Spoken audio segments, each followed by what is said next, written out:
जी सभी को नमस्कार। आज हम बात करने वाले हैं कि जय भीम का नारा सर्वप्रथम किसने दिया एवं जय भीम क्यों बोला जाता है और जय भीम नारे से भारतीय समाज पर क्या असर हुआ। तो चलिए शुरू करते हैं। इस कहानी की शुरुआत करते हुए हम बात करते हैं कि जय भीम का नारा सर्वप्रथम किसने दिया था।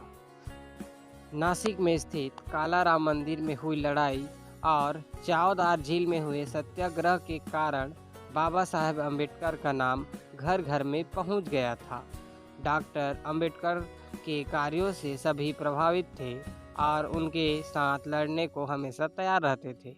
वे दलितों और असहाय लोगों के लिए उम्मीद का किरण थे। इस बीच महाराष्ट्र में डॉक्टर अम्बेडकर कुछ दलित नेताओं को आगे लाया, जिसमें एक प्रचलित नेता बाबू हरदास भी थे। बाबू हरदास जी ने ही अम्बेडकर आंदोलन के दौरान ही 1935 में जय भीम का नारा दिया था। बाबू हरदास जी एक कार्यकर्ता थे जिनका पूरा नाम बाबू हरदास लक्ष्मण नागराले था।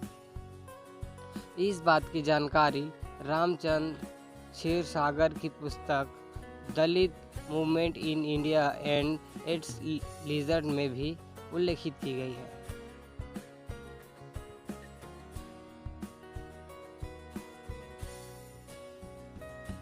बाबू हरदास जी समता सैनिक दल के सचिव थे।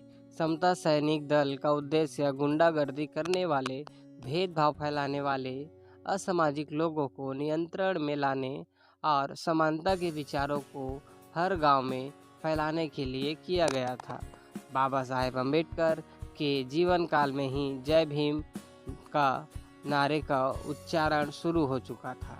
अम्बेडकर आंदोलन के सभी कार्यकर्तागण एक दूसरे को जय भीम कहकर संबोधित किया करते थे।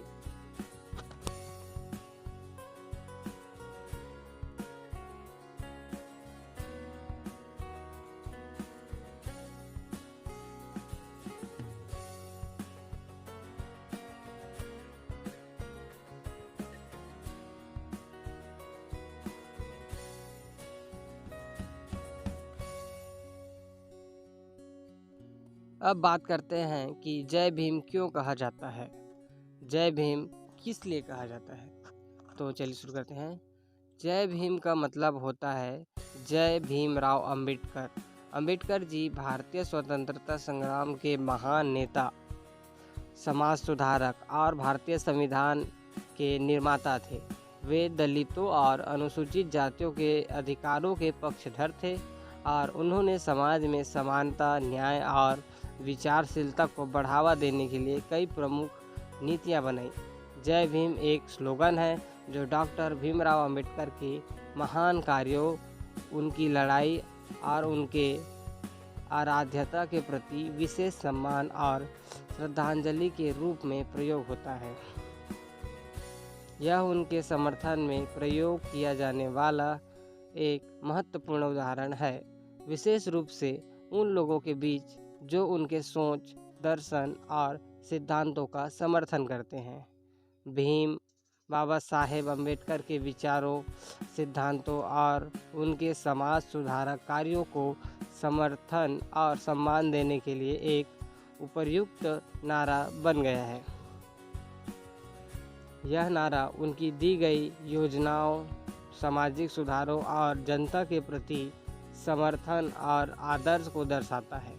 नरेंद्र जाधव जी ने अपनी पुस्तक जय भीम में भारतीय समाज के इस महान नेता और उनके सिद्धांतों को महानता और महत्व देते हुए उनके जीवन और कार्य का मानवाधिकारों की दृष्टि से महत्वपूर्ण वर्णन किया है।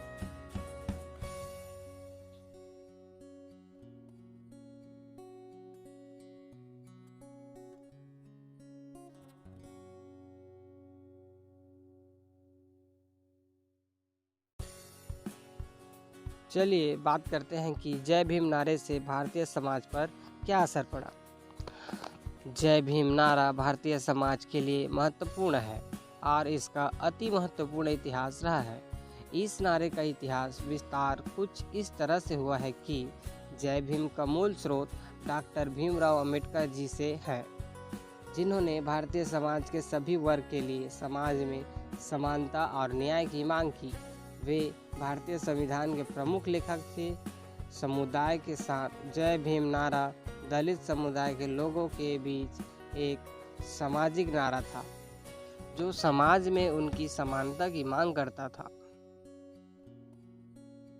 जय भीम का नारा भारतीय समाज के लिए महत्वपूर्ण है और इसका अति महत्वपूर्ण इतिहास रहा है। इस बारे में इतिहास विस्तार कुछ इस तरह से हुआ है कि जय भीम का मूल स्रोत डॉक्टर भीमराव अंबेडकर जी से है, जिन्होंने भारतीय समाज के लिए सभी वर्ग के लिए समाज में समानता और न्याय की मांग की।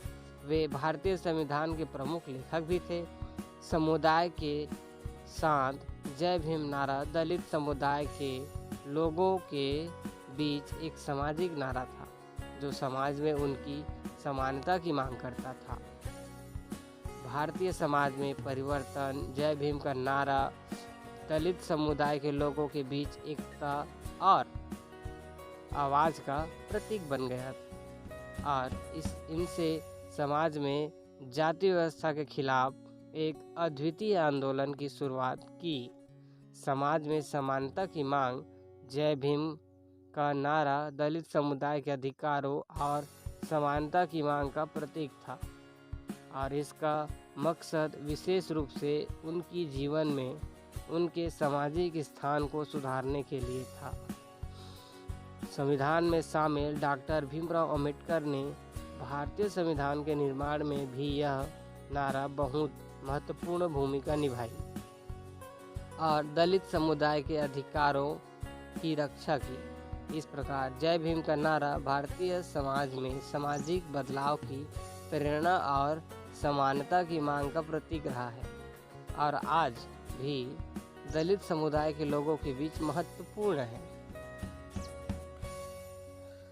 इस वीडियो को देखने के लिए सभी को शुक्रिया और इसी तरह के वीडियोस के लिए हमारे चैनल को लाइक शेयर एंड सब्सक्राइब, खासकर सब्सक्राइब जरूर करिए।